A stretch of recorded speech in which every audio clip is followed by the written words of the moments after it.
Hi everybody. Okay, this video is about the different stages that you must go through to recover after you have been sexually abused by a priest in the church.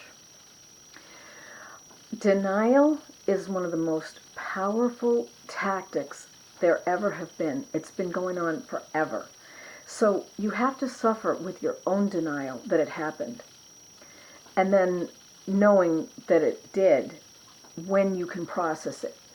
Our bodies do not let us handle more trauma than we can physically survive.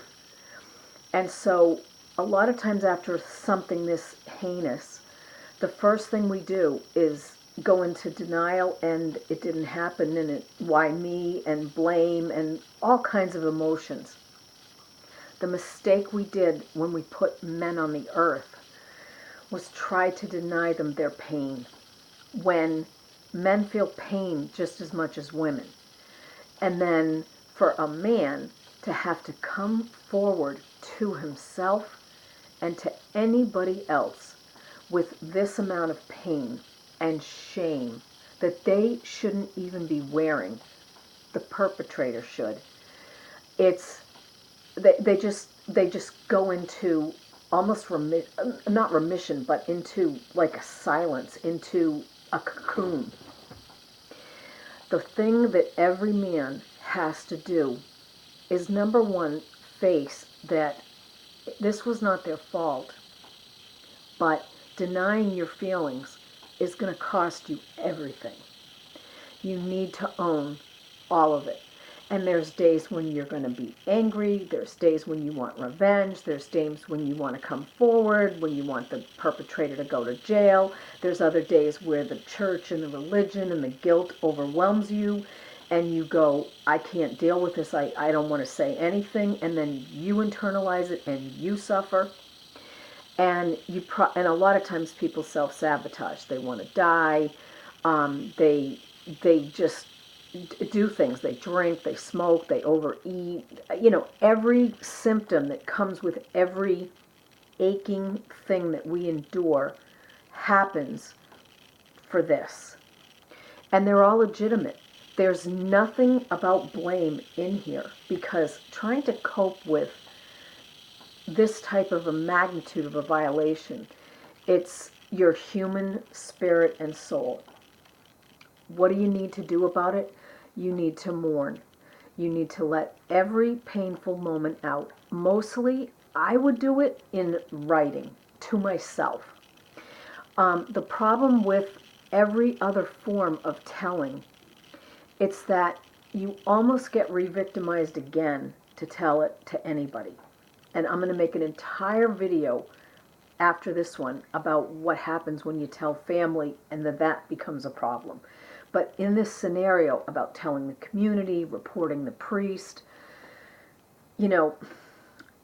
it's all so complicated. And what you have to do is make decisions that you strip everything from your responsibility list except for what do you need to do to heal.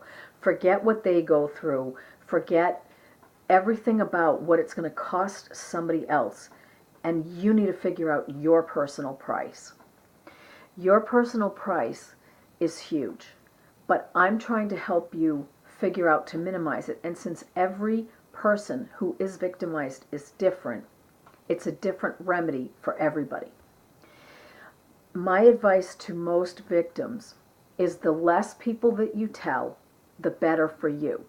That doesn't mean you don't heal. That means you don't tell. And there's a lot of secrets, including in my journey, I've never told. I have self-healed. Because telling in today's world is a whole new price tag than before. But honestly, even back in the day, it gives someone additional power over you to make you vulnerable and to know your secret and your pain. And that price tag is too high.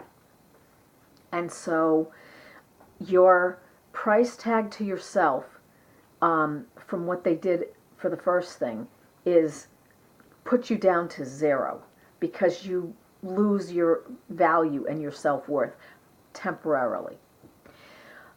If you get into a situation where it's, if there's enough people and it's been enough violations, you're going to be in a group.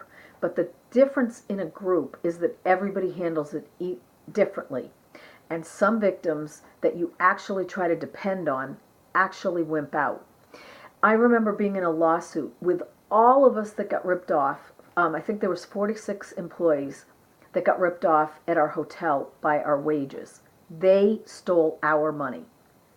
And inside the lawsuit, that was a group lawsuit for unpaid wages, we would have assumed every single person would be on board and want their money, and then want everyone else's money for them to get to them. Not even close. Greed took over. Jealousy took over. You work more hours than me. How come yours is higher? It was like the sickest, saddest story in the world. And the whole group started falling apart. Even with an attorney saying, if you guys break and you don't work as a unit, we're all getting zero. And there were people that were just so dysfunctional and so insane that they were trying to break it and ruin it. And then the other side was coming at, looking for the weakest link to see who could they buy out to get to testify against everybody else, and then try to minimize what they owed. Now the lawsuit ended up getting settled for, this is back in I think it was the 80s or the 90s, it got settled for about $250,000 that they owed everybody, and then the legal fees. And different people had different lengths of employment and different amounts due and different functions, and they had all their pay stubs. So it was based on how you worked. So the fantasy is that everybody would just get what they were due. But the reality was not even close.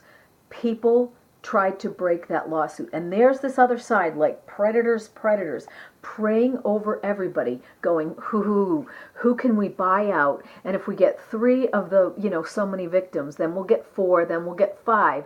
And if we pay them, $5,000 extra to screw their coworkers, we're going to reduce the amount that we owe on this lawsuit. And I ended up catching on to everything and everybody, and I had the most to lose because I was the leader of all of everybody, and I'm the one that when we discovered it, I put it all together, and I'm the one that did it all in court. I had the most to lose because it was kind of like my lawsuit. Even though I was supposed to be helping everybody, they were ending up ripping me off.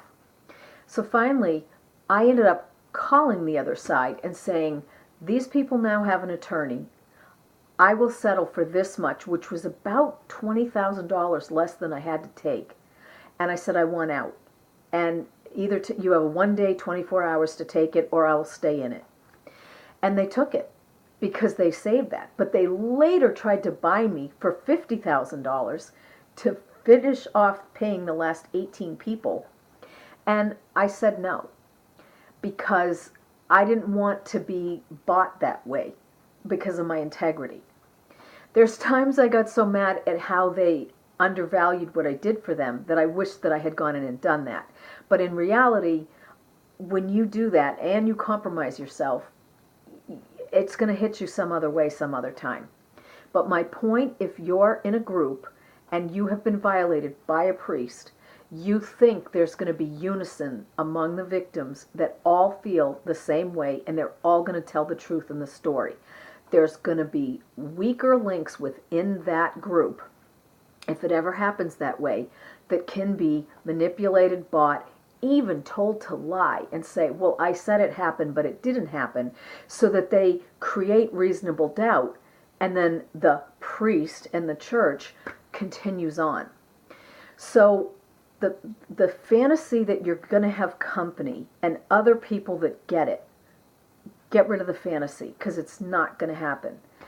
And so knowing that, you must proceed in your own self-healing in your own way.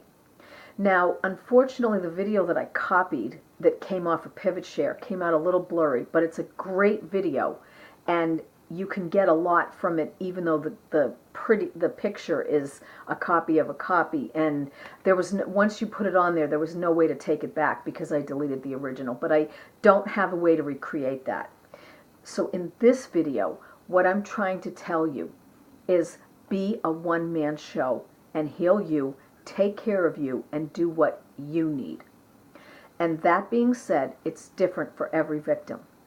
You have the right to tell if it's gonna heal you, to leave, to move, to do whatever it is that you need to do.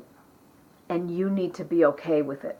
And if it happened, if this is your truth, and whatever, despite all the society pressure to pretend it didn't, if your only way to heal and recover is to actually hold them accountable, you must. Because this is about you. It is not about them. And the people with the hardest journey have the highest calling, and their life is a million times more difficult. And I should be the poster child for that. And so should you if you've been victimized. In the end, do what you can live with. And when you do what you can live with, you start to recover. You're going to have flashbacks. You'll probably have post-traumatic stress where you remember it and where you fear it and where you are paralyzed into a situation because you're trying to sleep and you can't sleep because it's getting to you and you're remembering it like it was yesterday. From someone who's 56 and has had all the kinds of things happen to me that I did, and I was not raped, but I have had brutal abuses and awful humiliations and unspeakable things. As time passes and you fill your life with good, it does repair the damage to a degree. Will everything that happened to me ever go away? No. And will it happen to you? No. But it takes a side seat, a sidecar to like a motorcycle. When you're front and center in it in the beginning, it's on you on the driver's seat. What you get to do through time and through healing and giving yourself the life that you deserve, you're going to push it in the sidecar. And, sometimes not even open it. We don't get to take back what happened to us. And wasting your pain of wishing it didn't happen is like just re-injuring yourself, because now you've got two problems: what happened and then stuck in regret. And the best thing to do is carry on and carry yourself to your highest self and live your journey. And when I just I stomp over my violators. What's happened to me, they knocked me down and they've done awful things to me. And in the end, in the way I am now, I'm just walking over them. And when they don't get to control you anymore, and when you take back your life, they're powerless. And they may still lie to themselves and think they have stuff over you. They do not. So our mind is a very powerful tool. Use it for the good and use it for yourself, because self-healing and whatever you have to do in terms of how to process it and who to tell or never to tell, that's your right. And like I said, in some of my things, I'm not living secret or living a lie. I know exactly what happened and my own truth, but I am not obligated to continue to share it in the toxic world we live in. And that's better for me. And if that's better for you, that's the recipe. But don't own the shame. Make them own the blame. And tell yourself, I was actually picked because I was perfect. I was wonderful. And they're insane. And they were jealous. And predators know how to look for their prey. But they actually pick the best of the best because they think we won't do anything about it. And if you pick a bully, there's going to be a fight back and the actual perpetrator is going to get in trouble. You were picked for the qualities within you, and those are still there. Thank you.